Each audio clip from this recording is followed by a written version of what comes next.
learned three things from the parable of the unforgiving servant from Matthew 18 that I believe all Christians should understand. First, there is judgment coming. Jesus did not pass over that teaching.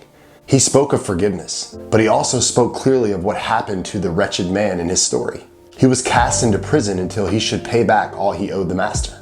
That judgment hangs over everyone who has not experienced God's forgiveness through Christ. Second, there's forgiveness. God does forgive. God sent Jesus to be the basis for that forgiveness, and without Christ, there is no way. Jesus Christ is the only way.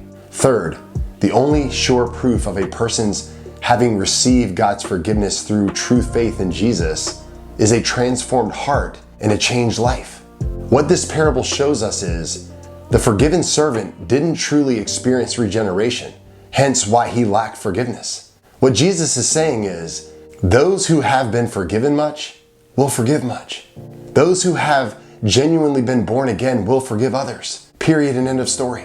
How do we get that down into the practical areas of our lives so that we actually begin to treat others as we have been treated? Well, it's by standing before the holy God and seeing ourselves as the wretched sinners we are. Wretched yet forgiven through the death of God's own beloved Son.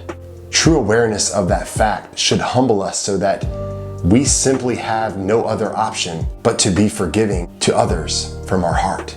No one can call themselves a true Christian, being born again and destined for heaven, who is an ungrateful, unforgiving person. In other words, you cannot genuinely receive God's forgiveness and remain unforgiving.